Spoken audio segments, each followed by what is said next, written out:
Hola, ¿cómo están? Otra edición de Documenta. Hoy es 2 de abril, un día como hoy, hace 24 años, la dictadura militar ponía en marcha su última aventura, que fue el desembarco en la Guerra de Malvinas. El contexto político-económico uno lo puede definir de la siguiente manera.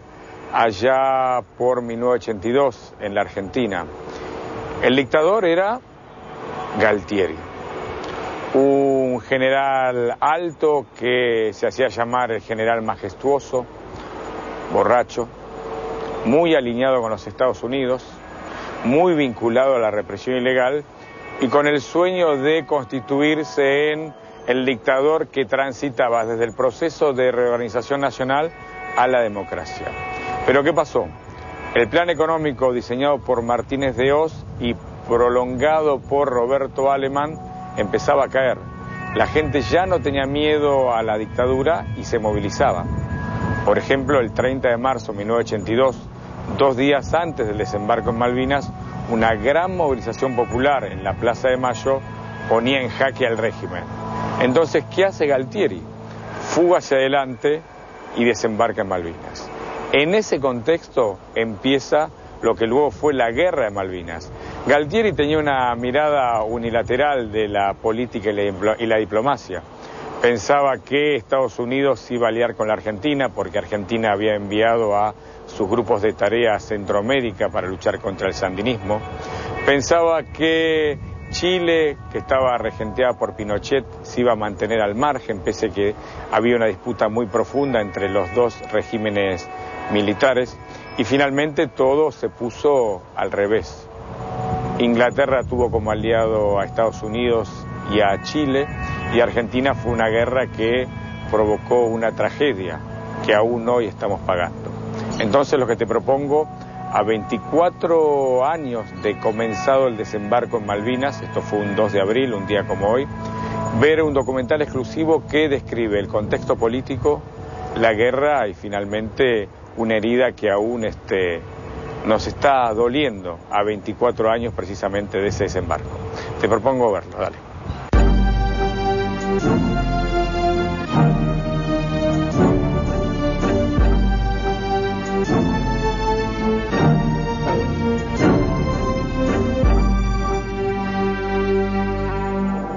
Si quieren venir, que vengan, les presentaremos batalla. Que realmente con 19, 20 años que teníamos, estábamos, digamos, en un desarrollo con una falta de crecimiento.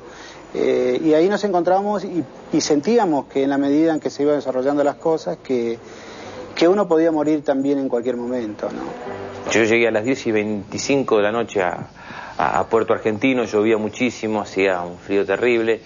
Y esa noche dormimos a la intemperie. Y la imagen que más me viene a la mente es el momento del hundimiento, ¿no? Es decir, el hecho de haber abordado una vez producido el incidente, una vez habiendo abordado la balsa, es el momento en que el buque se hunde. Y yo creo que a todos nos quedó esa imagen como, no sé, supongo que como la más frecuente, digamos, ¿no? Como la más impactante, porque ver semejante monstruo, ¿no? Crujir y hundirse es un espectáculo dantesco. Whatever the legal status of the islands, the fact is that the only people who lived there were British, not Argentinian. And those British people wanted to remain part of Britain, not to live under Argentina.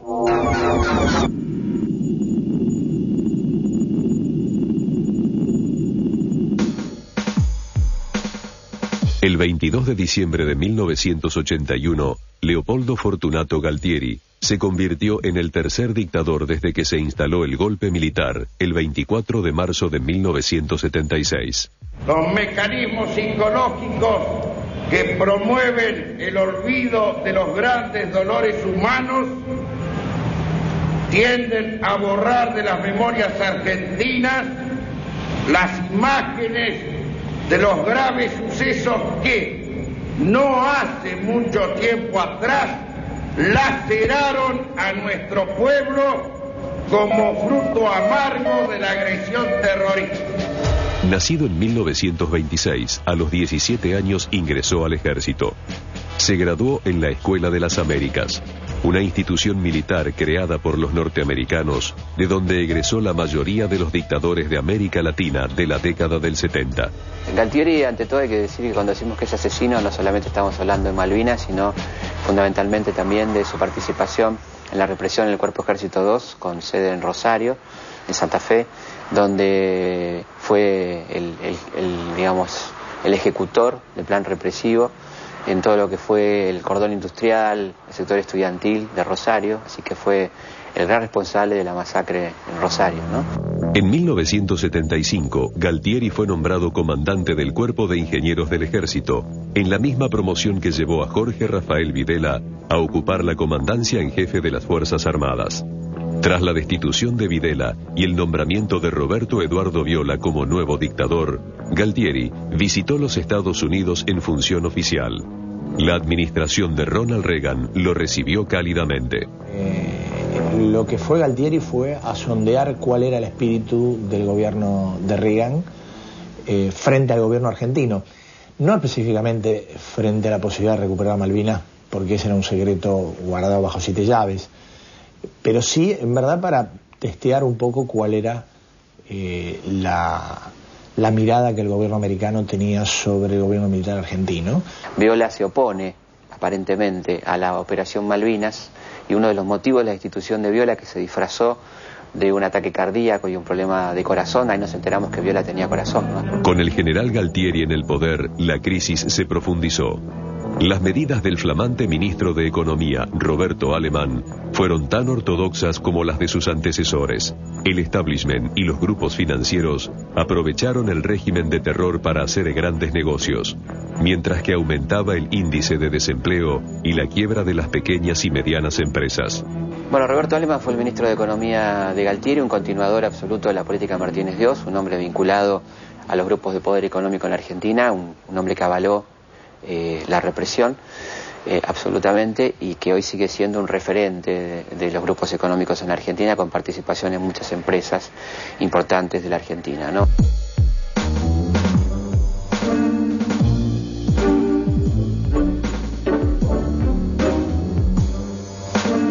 Galtieri nunca pudo frenar la erosión del proceso militar, y el 30 de marzo de 1982 la gente salió a la calle para exigir paz, pan y trabajo.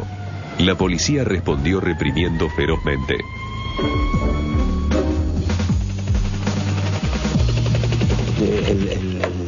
La marcha de ese día marcó un poco lo que implicaba un desafío que yo creo que el gobierno o la dictadura en ese momento ya no estaba en condiciones de afrontar. Creo que la respuesta, aunque eso ya estaba en marcha, la respuesta y el giro que se produce a partir de la decisión de la reconquista de Malvinas. El régimen se desmoronaba y Galtieri comprendió que las Fuerzas Armadas no tendrían suficiente poder para controlar la transición democrática que ya aparecía en el escenario político. Entonces, puso en marcha su más siniestro plan. El 30 de marzo de 1982, Galtieri ordenó la invasión de las Islas Malvinas.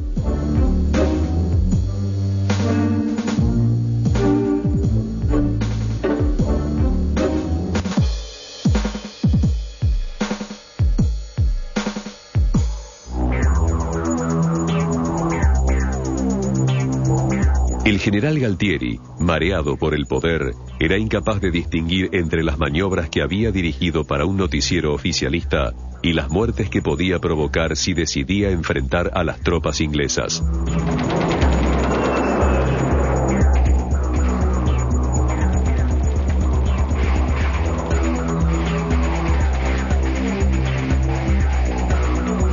Soldados argentinos que ahora están preparados en sus distintas ramas para defender con eficiencia a la patria ante cualquier contingencia.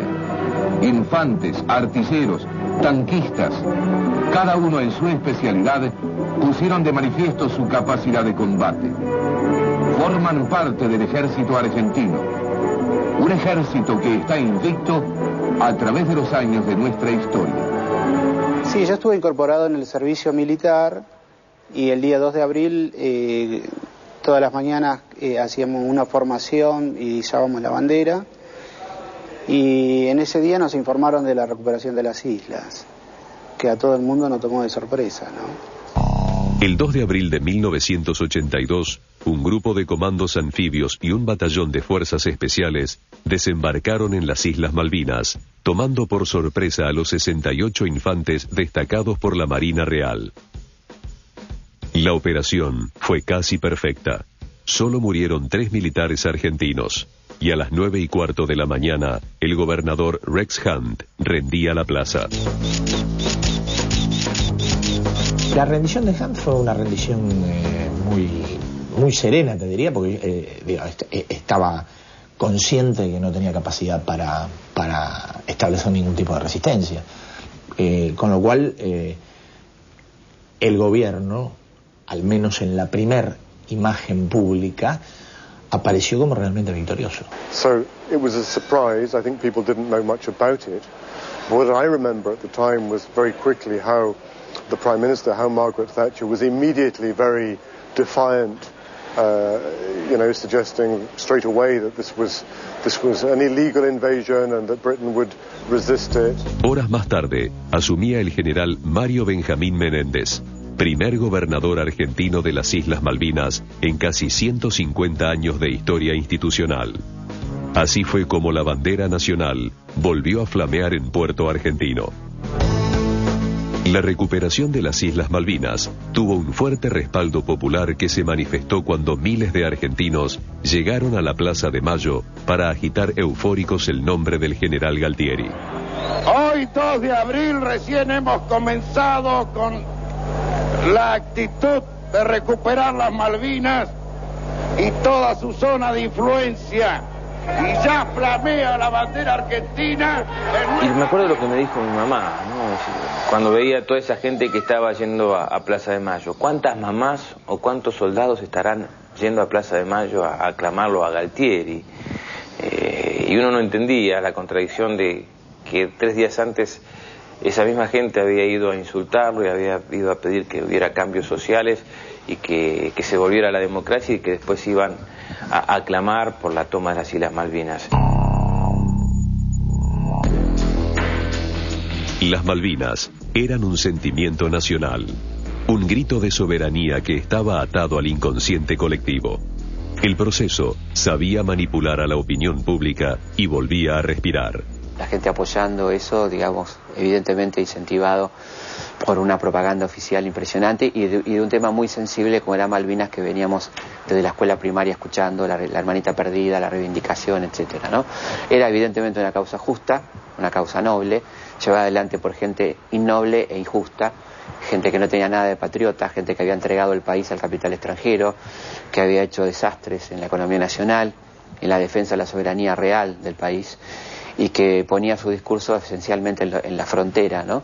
Y que se burlaba de la otra soberanía, que era la soberanía popular.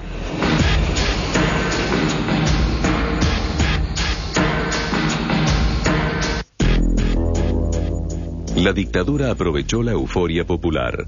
La junta militar sabía que los soldados argentinos no estaban en condiciones de enfrentar a las tropas profesionales británicas. Pero al general Leopoldo Fortunato Galtieri, al almirante Jorge Isaac Anaya y al brigadier Basilio Lamidoso poco le importaban las futuras bajas argentinas. Mis soldados, vais a asumir hoy el compromiso de defender nuestra patria, de seguir constantemente la bandera que la simboliza, de hacerlo hasta perder la vida si fuera necesario.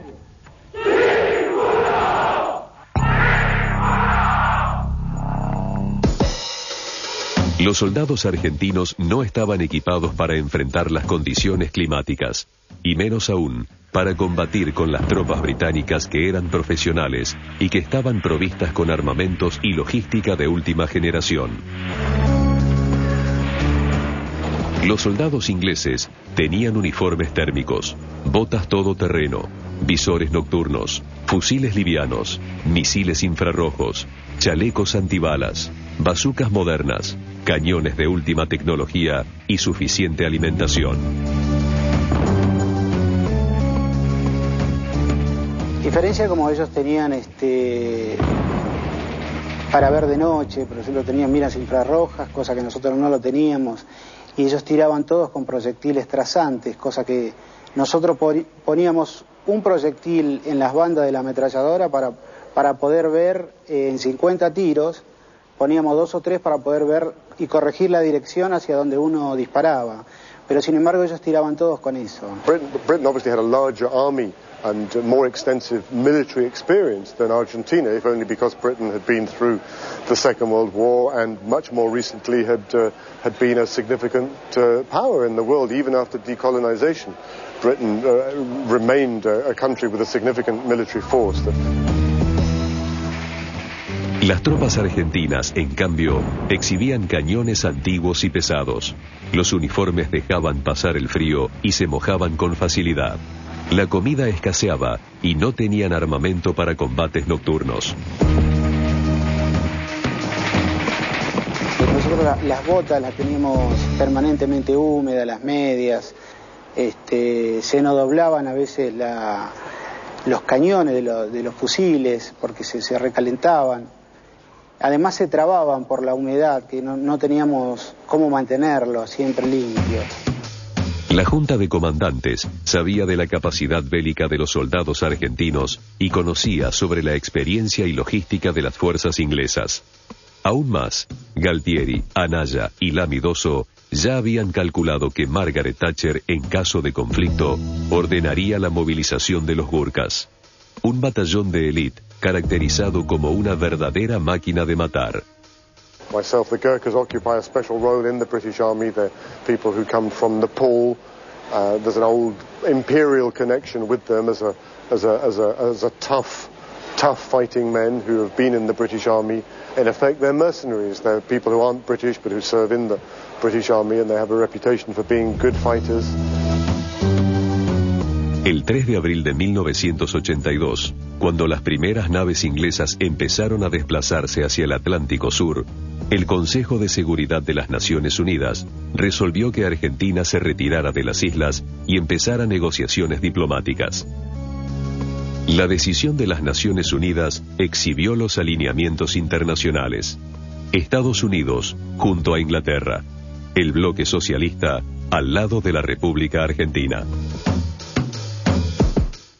La posición de la Casa Blanca confunde a Galtieri.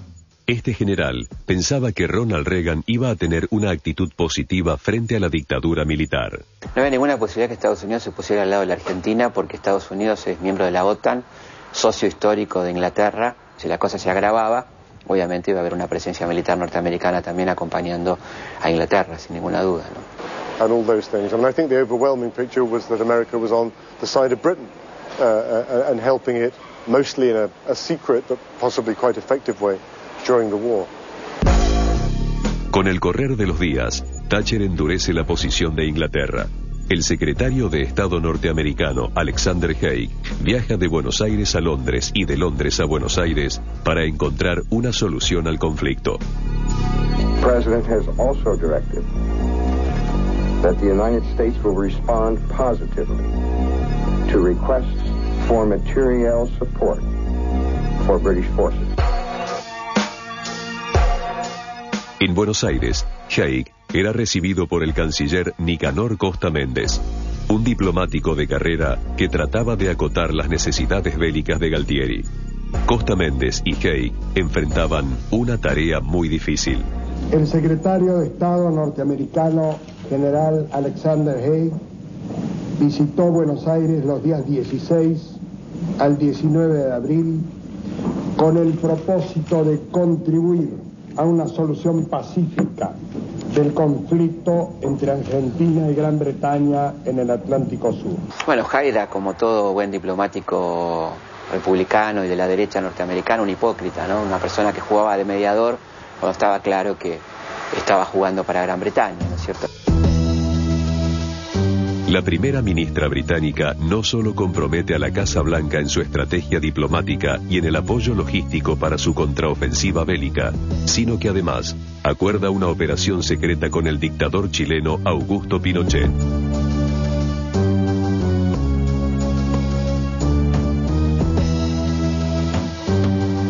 Apoyo de inteligencia, básicamente, información de inteligencia y sobre todo, que no era un dato menor, información de inteligencia de lo que era la zona sur del continente argentino, ¿no? El dictador chileno, pensando en sus propios planes expansionistas, reniega de sus conversaciones con Videla y su apoyo al proceso argentino, y acepta colaborar con la ofensiva inglesa. El apoyo de Pinochet a Thatcher fue incondicional, fue total, tenía que ver con obviamente con la afinidad ideológica también, y con el pedido de los Estados Unidos. Chile brindó una información invalorable, digamos, a Gran Bretaña, prestó sus bases para que pasaran ahí los aviones, los helicópteros, etcétera.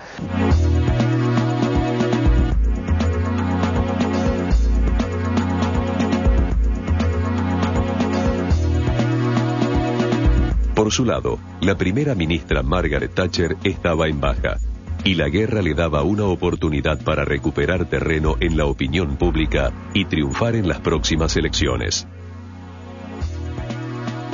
She seems to have both caught the public mood and influenced it as well in this very robust, this militant response to the Argentinian invasion. And as I remember, her popularity increased very significantly as a result of the war. She was the Iron Lady, and she pledged that she would restore the Falklands to British sovereignty, and she did. Galtieri representaba un gobierno dictatorial que se resistía a morir. El general usó el clima de guerra para evitar una derrota política, y el 10 de abril de 1982 convocó a la población a la histórica Plaza de Mayo para demostrar apoyo popular. El gobierno de Gran Bretaña, la señora Thatcher,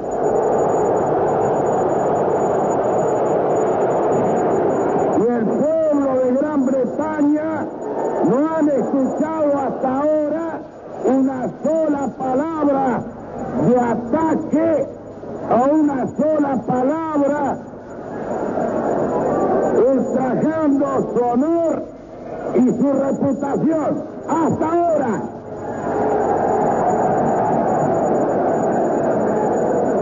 Pero le pido como presidente de la nación al gobierno y al pueblo inglés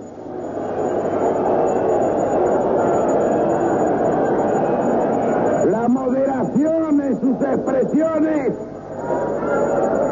y la moderación en sus hechos. El gobierno argentino y el pueblo argentino, este cabildo abierto, puede enardecerse y presentar a las ofensas mayores ofensas.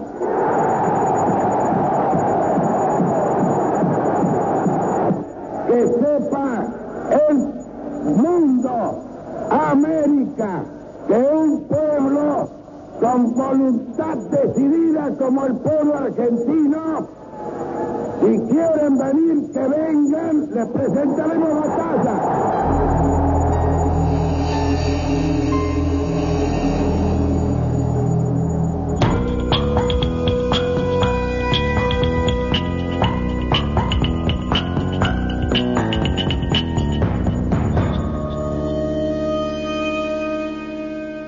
Segundo bloque de esta edición Documenta, hoy dedicada a la Guerra de Malvinas, hoy es 2 de abril. Yo estoy parado justo en el medio del monumento a los caídos en la Guerra de Malvinas. Detrás mío ves unos mármoles de color negro. En esos mármoles están registrados los nombres de aquellos que fueron a Malvinas y no volvieron. Lo que vas a encontrarte precisamente en este segundo bloque es eso, es la guerra, la desolación, la tragedia, la muerte. En definitiva, las consecuencias de una aventura militar que inició el general Galtieri y que provocó, entre otras cosas, más de 650 caídos, además de los suicidios conocidos y producidos a posterior de haber concluido la guerra. Segundo bloque entonces de este documental exclusivo la guerra en las Islas Malvinas. El 22 de abril de 1982, el general Galtieri llegó a Malvinas para revisar la tropa y anunciar que el ataque británico era inminente. Bueno, Galtieri viaja a Malvinas supuestamente para poner el cuerpo, para decirle a su gente, aquí estoy. Por supuesto que su condición y su vida en Malvinas fue muy diferente a la de los soldados, ¿no? Estuvo calefaccionado, estuvo seguramente bien tomado, como era su costumbre, bien alimentado. Calabozo de campaña era atarte de manos y de pies en la turba mojada, con 15 grados bajo cero en algunos casos, que era una perversidad terrible. Y la gran mayoría de esos casos de estaqueo era por hambre, era porque la gente iba, los soldados iban a robar comida porque teníamos hambre. El frío no te comprende que vos tenés necesidad de tener alimento, de tomar algo caliente, de comer un chocolate, porque la glucosa te está pidiendo algo que nos alivie esa lucha adicional que era el frío. El 25 de abril, comandos británicos invaden Georgias del Sur y capturan al represor y asesino Alfredo Astiz, que debía proteger ese importante enclave bélico.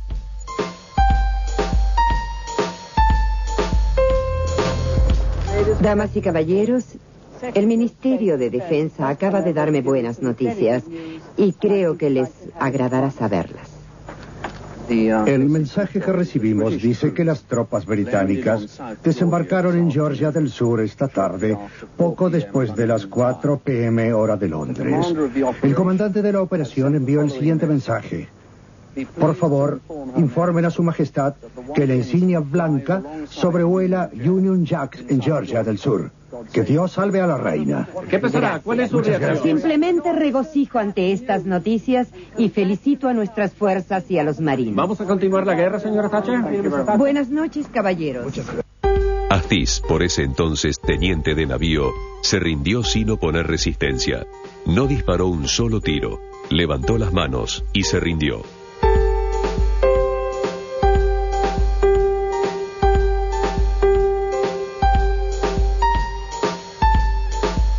Astiz se rindió, no se rindió porque era un cobarde, a lo mejor lo era y seguramente por las cosas que hizo demostró que era un cobarde, pero en el caso de Malvinas la rendición formaba parte del plan estratégico, formaba parte de establecer una resistencia dentro de las posibilidades que eran muy limitadas porque la Argentina había llevado muy poco personal y material bélico a Georgia. Entonces el plan estratégico era, aguantar todo lo posible para dilatar y desgastar de la mejor manera a las tropas británicas que habían llegado allí, pero en ningún caso contemplaba un establecimiento de un combate. Eso no estaba en el plan estratégico. Las imágenes que llegan de las islas pretenden demostrar que los soldados argentinos están preparados para dar batalla en cualquier momento. 27 de abril, Islas Malvinas. Estamos con el señor comandante del Batallón de Infantería de Marina número 5, capitán de fragata Carlos Robá.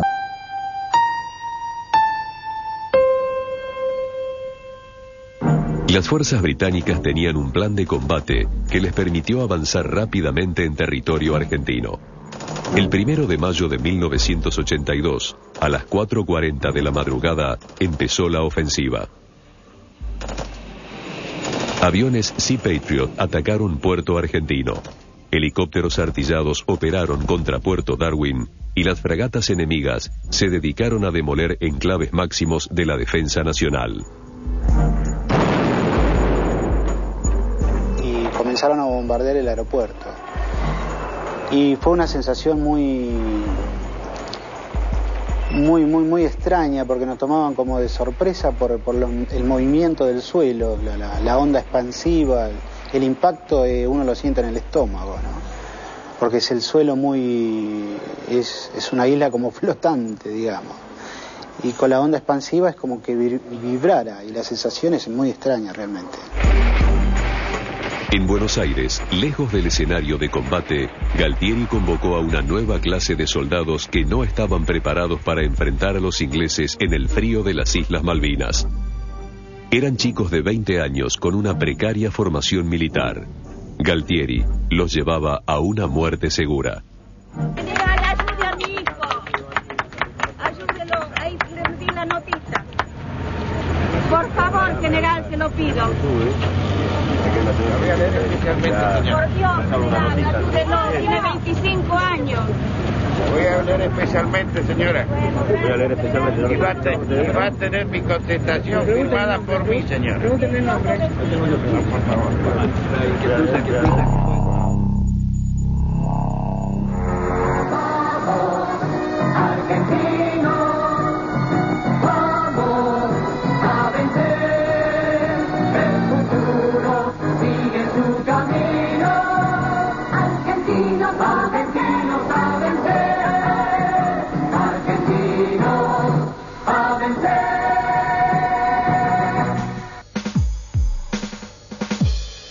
Mientras que el régimen aseguraba en los medios de comunicación que estábamos ganando, en el campo de batalla transcurrían horas sombrías.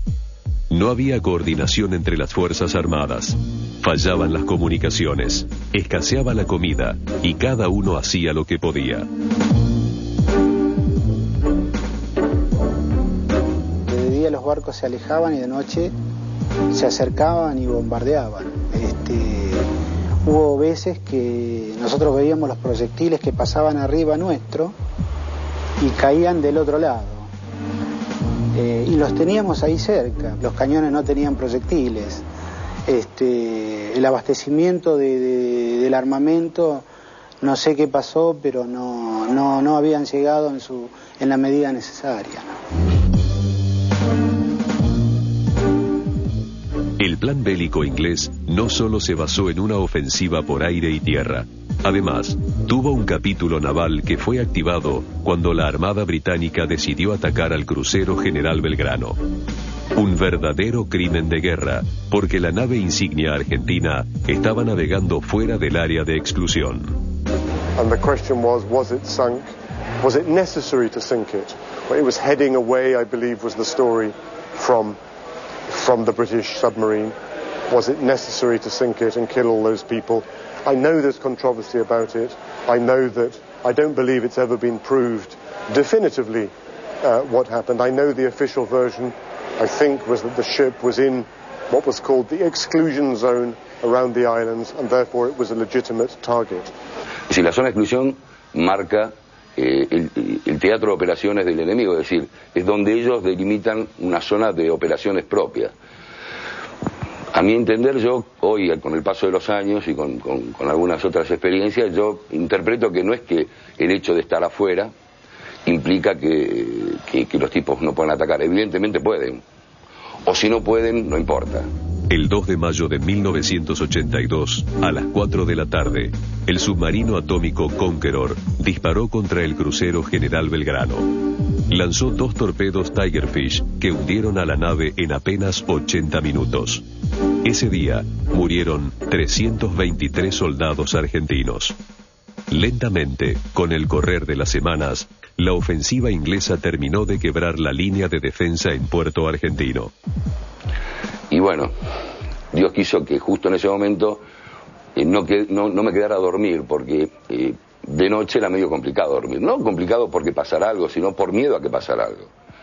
Entonces de noche una evacuación siempre es mucho más complicada, y más si te agarra durmiendo, ¿no? Y fuimos al taller a agarrar para tomar unos mates, hacer alguna cosa antes de que mi compañero volviera a tomar la guardia. Bueno, y en ese momento estalla el primer torpedo, que entra por el dormitorio donde yo debería haberme quedado a dormir. La primera cabeza rompe e inunda todo el sollado, que es donde estaban los dormitorios. Y bueno, la primera explosión, puedes imaginarte, es decir, un estruendo tremendo, se cortó la luz, se empezó a inundar las cubiertas, la desesperación de la gente por querer salir, 300 personas con ese desastre, inundado de agua, de petróleo, porque estaban por los tanques de petróleo, queriendo salir por un agujerito. Los gritos, la desesperación, la gente lastimada, un desastre, realmente una imagen horrible.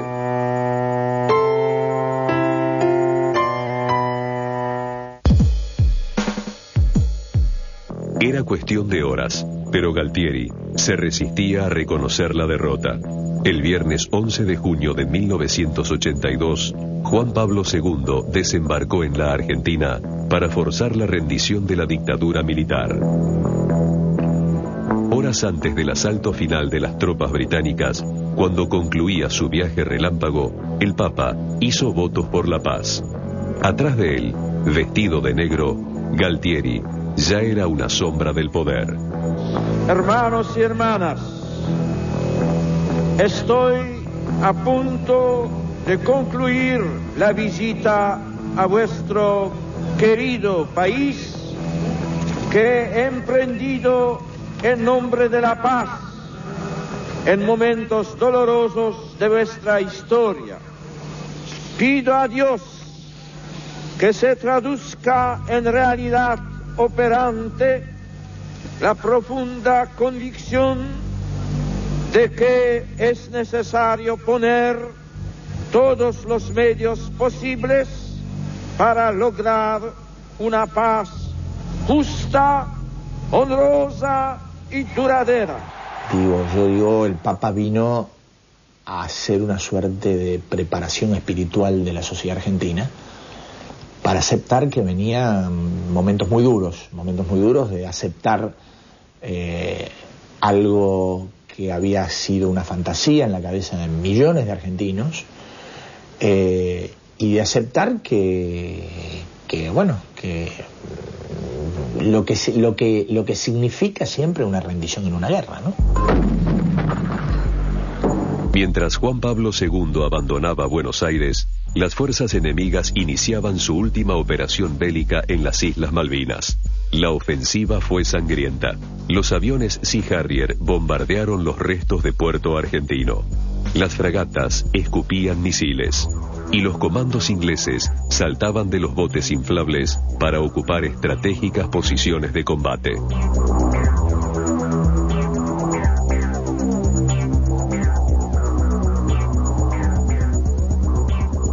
Ese final de Malvinas, esos 3 días finales, particularmente la noche del sábado al domingo, que fue la más violenta, terriblemente violenta, que uno temblaba del miedo y no sabía cuándo era su último segundo, porque yo estaba esperando el segundo final mío, y ponían las bombas, caían, pasaban las balas y uno seguía vivo y decía, bueno, tengo chances todavía de volver a mi casa, de estar con mi mamá, de estar en mi lugar. Entonces nos llegó la orden de repliegue el 14 de junio a la noche. Esa noche no estuvimos, digamos, en la entrada de Puerto Argentino, que es en esa calle donde estaban trasladando a los heridos, donde acompañábamos a algunos heridos a cargarlos en los camiones, y dándole proyectiles a otros que también querían seguir combatiendo, a pesar de que la orden de repliegue ya estaba realizada. Y tal es así que algunos siguieron combatiendo hasta el otro día sin saber que la guerra realmente ya había culminado, ¿no? El 14 de junio de 1982, cuando ya había amanecido, las Islas Malvinas regresaron a la corona británica. Los soldados ingleses izaron su bandera, juntaron a sus muertos en una fosa común y desfilaron por las calles de una isla que ahora llamaban Falklands. Habían ganado la guerra, en una tierra lejana, frente a un enemigo sin recursos, conducido por un general alcohólico que ejercía el poder en una dictadura militar. Casualmente yo estuve, eso de las 10 de la mañana, donde bajaron la bandera nuestra y izaron las de ellos, ¿no? Donde realmente todos sentimos una gran tristeza, donde había oficiales y suboficiales que también se emocionaban mucho y sentir la verdadera tristeza de por qué habíamos perdido la guerra, ¿no? Y fue un día realmente para nosotros muy triste. O sea, es algo que hasta ahora me emociono al pensar de por qué perdimos tantas vidas, cosas que se podía haber evitado. Y lamentablemente, bueno, se hizo lo que se pudo, con gran espíritu de sacrificio y de lucha. El combate de Puerto Argentino ha finalizado. Cerca del mediodía del 14 de junio, los soldados argentinos entregaron sus armas y recibieron atención médica. Después, fueron amontonados tras los alambres de púa.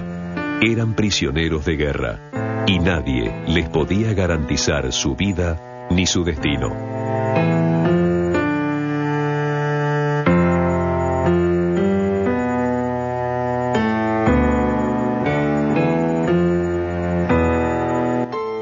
It was always a strange story. Britain won the war easily, relatively easily, at some small cost to itself. How many British soldiers were killed? I'm not sure that I even could say today. 100, 200, something like that, 200. But many less than the Argentinian casualties were many hundreds.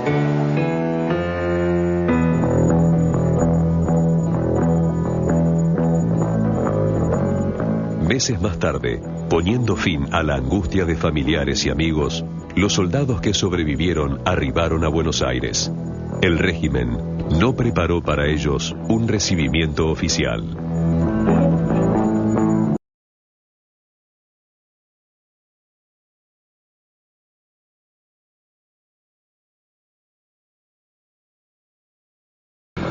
Bueno, nos dejaron en Liniers, en el puente de Rivadavia y General Paz, y yo me preguntaba con mi compañero, ¿no? Decíamos, ¿cómo estará Buenos Aires? Esto debe ser de terror, toda la gente metida abajo de la mesa, esto debe ser un... Y no me voy a olvidar nunca, hay una pizzería ahí, que todavía está la pizzería. Bueno, bajamos, y la intención era ir a la iglesia San Cayetano, ¿no? Como primera medida. Y pasamos por la pizzería y estaba la gente viendo cómo formaba la selección argentina contra, qué sé yo, no sé, desayunando, la gente estaba. Es algo que no entendés, ¿viste? Decir, ¿qué pasó? ¿Fue mentira lo otro? ¿O esto no llega en los diarios? Acá no pasa, es decir, una cosa de loco, ¿no? Y de Puerto Madryn, al otro día regresamos a Buenos Aires. Estuvimos en Campo de Mayo, donde no nos dejaban hablar con nadie. Y casualmente llegamos todos así, harapiento, sucio. Quedamos que habíamos bajado ahí, fuimos a la iglesia, y yo estaba vestido de marinero. Entonces, bueno, paro un taxi y le pido que me vaya a mi casa, que me lleve a mi casa, a la casa de mis padres. Y bueno, el tachero, bien, me preguntaba si sabía algo, preocupado el tipo más o menos, o más que nada interesado en querer saber qué pasaba. Entonces le comenté, digo, no, yo vengo del crucero General Belgrano. Entonces el tipo se da vuelta y me mira y me dice, ¿pero vos me estás cargando? Digo, no, así. Bueno, el tipo paró el auto en medio de Rivadavia, se dio vuelta, me abrazaba, me besaba. Bueno, un tipo que se ve que tendría hijos. Y bueno, medio, viste, mariconeando los dos, ¿no? Bueno, y no me olvido, eso tampoco me olvido, que llegué a la puerta de mi casa, el tipo obviamente ni me cobró nada, ¿no? El pueblo unido jamás será vencido. El pueblo unido jamás será vencido. ¡Se haga! ¡Galtieri, cagó! ¡Galtieri, cagó! La derrota en Malvinas sacudió al proceso militar. La gente, un día después de la rendición, salió a la calle a reclamar por la democracia. El régimen, fiel a su naturaleza autoritaria, reprimió como lo había hecho antes de la guerra. Bueno, se empezó a juntar gente en la plaza con ninguna expectativa de escuchar a Galtieri, sino ya con el ánimo de protestar y denunciar a esa dictadura traidora. Y bueno, lo que se produjo fue, uno veía a la gente común, sin ninguna militancia política, muchas de ellas, otras sí. Había de todo en la plaza, pero era muy fuerte ver a las personas con maletín que salían de su oficina indignadas, enfrentando fuertemente a las fuerzas de seguridad con un nivel de indignación típico de aquel que ha sido engañado y se está desengañando, ¿no?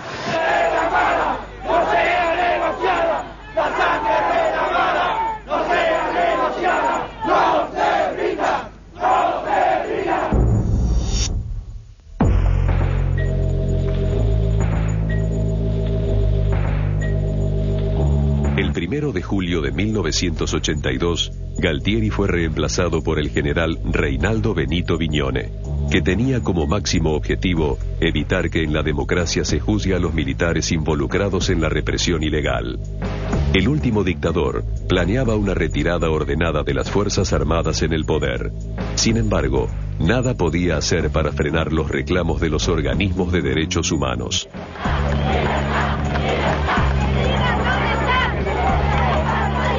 Bueno, cae Galtieri porque no tenía más aire político, porque se acabaron las relaciones con todos los países del mundo. Prácticamente Argentina queda aislada del mundo después de la derrota. No había cómo encauzar esto sin un cambio de imagen, un cambio de personaje. Galtieri era de alguna manera la cara de la guerra para todo el mundo, era la cara de la derrota en ese momento, y Viñón era el que de alguna manera estaba disponible y aceptó suceder a Galtieri, ¿no? Mientras en la Argentina asumía el cuarto dictador, en las Islas Malvinas, Margaret Thatcher capitalizaba los réditos de su campaña bélica. En apenas un día de visita al Atlántico Sur, logró conmocionar a las tropas allí apostadas, y fundamentalmente a los ingleses, que miraron por televisión su tour al otro lado del planeta. I think it went off. To maintain peace with freedom and justice is always expensive. It's less expensive than war, particularly in human life. And when she went to visit the islands with her, you know, she wore military gear. She looked like you know, the warrior prime minister, a woman, and it sort of suited her personality. And even if there were people who thought that the war was disproportionate, there was nobody really who said it was wrong, and she was the Iron Lady who won the war. En la Guerra de Malvinas murieron 649 soldados argentinos y 252 ingleses. La última aventura militar del proceso de reorganización nacional es una herida abierta que todavía hoy deja huellas en la sociedad argentina. Después del conflicto bélico, más de 350 excombatientes se suicidaron. El último, por ejemplo, que se suicidó, yo lo conocía, así que fue el último hace, no eran 2 meses. Y cuando se acercan estas fechas donde más los compañeros se ponen tristes y a veces algunos se encierran en sí mismos y no terminan enfermándose, lamentablemente. Actualmente, las Islas Malvinas continúan en poder de Gran Bretaña. La República Argentina aún exige su soberanía nacional. Cuando uno piensa en Malvinas, en particular, cuando yo pienso en Malvinas, no pienso para remover mis broncas, sino en función de mis hijos para que no se vuelvan a cometer esos errores en el futuro. Creo que falta hoy por hoy un reconocimiento que tiene que ser moral y también a su vez económico, porque la situación de muchos excombatientes hoy por hoy, algunos están en una crisis total, no solo económico, sino también hoy algunos crearon familia y no tienen vivienda y a su vez no tienen trabajo, porque hoy a los 40 años es muy difícil que uno pueda trabajar, ¿no? He conocido muchachos que le faltan las piernas, pero no con 43 años. Hace 23 que le faltan las piernas. Y ese pibe no se casó, no se realizó como hombre, como profesional, porque nada, sin ni una silla de rueda. Qué sé yo, y en ese momento en el momento de Malvinas tenía padres de 50 y pico de años, 50, y estaban alquilando, y ahora esos padres son jubilados. Ya no tiene más casa, no tiene nada, y él sin trabajar y sin... ¿Qué hicieron con ese tipo? Vamos a pedir a Dios nuestro Señor por el eterno descanso del alma de quien vida fuera el teniente general Leopoldo Fortunato Galtieri, pidiéndole a Dios que haya recibido en su seno su alma y que él, justo juez, dé el premio y la recompensa que cada uno de nosotros merece por sus acciones en la tierra. Señor, ten piedad. Señor, ten piedad. Cristo, ten piedad. Cristo, ten piedad. Señor, ten piedad. Estamos terminando otra edición de Documenta. Hoy es 2 de abril y obviamente el recuerdo a Malvinas es inevitable. Uno debería hablar de lo que pasa ahora y de lo que es nuestro derecho. Lo que pasa ahora es que las Islas Malvinas están en manos de los ingleses. Nuestro derecho, nuestra soberanía es que Malvinas nos pertenece. Y creo que ahí no hay discusión posible, por más que Gran Bretaña siga diciendo que son las Islas Falkland en lugar de las Islas Malvinas. Eso me parece que debería quedar claro sin ningún tipo de eufemismo. En segundo lugar, uno debe plantear una suerte de coincidencia histórica respecto a Galtieri y Thatcher. Los dos querían quedarse en el poder, los dos eligieron la guerra. Galtieri pensaba que si ganaba el conflicto, lograba la transición hacia la democracia y era el primer presidente constitucional de esa nueva experiencia, de esa nueva etapa. Fíjate qué ironía y qué locura, uno podría decir. Margaret Thatcher se dio cuenta que ganando la guerra podía tener otro mandato, cuando su gobierno conservador empezaba a resquebrajarse. Por otra parte, uno tiene que plantear qué sucedió con las víctimas de la guerra, con los soldados. Como siempre pasa con un ejército o unas fuerzas armadas que pierden, nadie se acordaba de los soldados entraban por la puerta trasera, no hubo una bienvenida hacia ellos. Vos pensás que murieron en territorio argentino, en Malvinas, más de 600 miembros de las Fuerzas Armadas. Y que ahora, si uno tiene que tomar o asumir una nueva cuenta, debe decir que hay más de 350 soldados que se suicidaron porque no pueden enfrentar a su pasado, a las sombras del conflicto y a la imposibilidad de construir un presente y un futuro. Y por otro lado, creo que como conclusión lo que uno debe agregar y añadir es que la única manera de recuperar la soberanía es a través de la vía diplomática, a través de expresar nuestro derecho en todos los foros internacionales. Creo que esa es otra enseñanza del conflicto y de la guerra y de estos casi 24 años desde que Galtieri inició la última aventura militar de la dictadura.